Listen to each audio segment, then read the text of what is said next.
ये महाभारत कथा पूरी तरह से वेद व्यास महाभारत के ऊपर आधारित है। यदि आप इसका निरंतर श्रवण करते रहना चाहते हैं तो इस चैनल को सब्सक्राइब जरूर कर लें और आगे आने वाली सभी पॉडकास्ट के नोटिफिकेशन के लिए बेल आइकन को भी जरूर से प्रेस कर दें।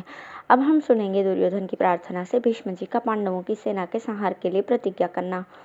संजय ने कहा, महाराज, शिविर में पहुंचकर राजा दुर्योधन, शकुनी, दुशासन और कर्ण आपस में मिलकर विचार करने लगे कि पांडवों को उनके साथियों के सहित किस प्रकार जीता जाए। राजा दुर्योधन ने कहा, द्रोणाचार्य, भीष्म, कृपाचार्य, शल्य और भूरिश्रवा पांडवों की प्रगति को रोक नहीं रहे हैं। इसका क्या कारण है? कुछ समझ में नहीं आता। इस प्रकार पांडवों का तो वध नहीं हो पाता, किंतु वे मेरी सेना को तहस नहस किए देते हैं। कर्ण, इसी से मेरी सेना और शस्त्रों में बहुत कमी हो गई है। इस समय पांडव वीर तो देवताओं के लिए भी अवध्य हो गए हैं। इनसे तंग आकर मुझे तो बड़ा संदेह होने लगा है कि मैं किस प्रकार इनसे युद्ध करूं। कर्ण ने कहा, भरत श्रेष्ठ, चिंता न कीजिए, मैं आपका काम करूंगा। अब भीष्म जी को जल्दी ही इस संग्राम से हट जाना चाहिए। यदि वे युद्ध से हट जाएं और अपने शस्त्र रख दें तो मैं भीष्म जी के सामने ही पांडवों को समस्त सोमक वीरों के सहित नष्ट कर दूंगा। यह सत्य की शपथ करके कहता हूँ।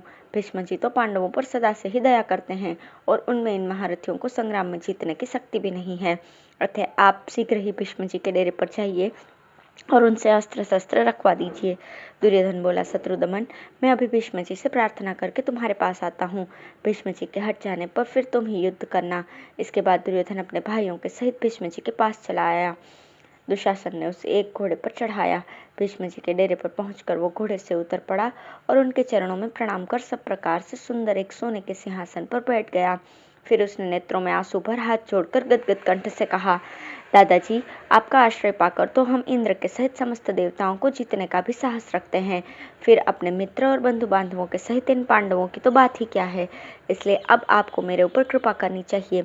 आप पांडवों को और सोमक वीरों को मारकर अपने वचन को सत्य कीजिए। और यदि पांडवों पर दया एवं मेरे प्रति द्वेष होने से अथवा मेरे मंदभाग्य से आप पांडवों की रक्षा कर रहे हों तो अपने स्थान पर कर्ण को युद्ध करने की आज्ञा दीजिए। वो अवश्य ही पांडवों को उनके सुहृद और बंधु बांधवों के सहित परास्त कर देगा। भीष्म जी से इतना कहकर दुर्योधन मौन हो गया। महामना भीष्म जी आपके पुत्र के वाग बाणों से विग्ध होकर बहुत ही व्यथित हुए, किंतु उन्होंने उससे कोई कड़वी बात नहीं कही। वे बड़ी देर तक लंबे लंबे श्वास लेते रहे। उसके बाद उन्होंने क्रोध से त्योरी बदलकर दुर्योधन को समझाते हुए कहा, बेटा दुर्योधन, ऐसे वाग बाणों से तुम मेरे हृदय को क्यों छेदते हो? मैं तो अपनी सारी शक्ति लगाकर युद्ध कर रहा हूँ और तुम्हारा हित करना चाहता हूँ। तुम्हारा प्रिय करने के लिए मैं अपने प्राण तक होने को तैयार हूँ। देखो, इस वीर अर्जुन ने इंद्र को भी परास्त करके खांडव वन में अग्नि को तृप्त किया था।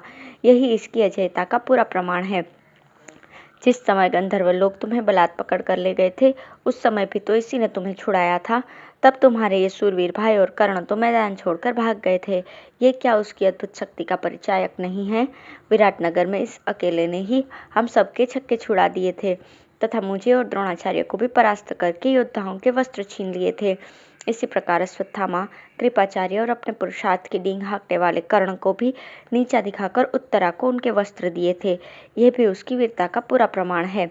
भला जिसके रक्षक जगत की रक्षा करने वाले शंख चक्र गदाधारी श्री कृष्णचंद्र हैं, उस अर्जुन को संग्राम में कौन जीत सकता है? वे श्री वसुदेव नंदन अनंत शक्ति हैं, संसार की उत्पत्ति, स्थिति और अंत करने वाले हैं, सबके ईश्वर हैं, देवताओं के भी पूज्य हैं और स्वयं सनातन परमात्मा हैं। ये बात नारद आदि महर्षि कई बार तुमसे कह चुके हैं, किंतु तुम मोहवश कुछ समझते ही नहीं हो। देखो, एक शिखंडी को छोड़कर मैं और सब सोमक तथा पांचाल वीरों को मारूंगा।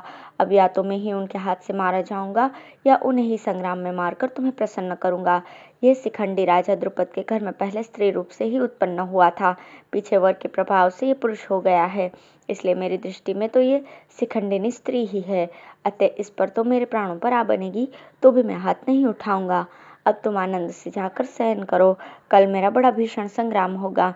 उस युद्ध की लोग तब तक चर्चा करेंगे जब तक कि ये पृथ्वी रहेगी। राजन, भीष्म जी के इस प्रकार कहने पर दुर्योधन ने उन्हें सिर झुकाकर प्रणाम किया।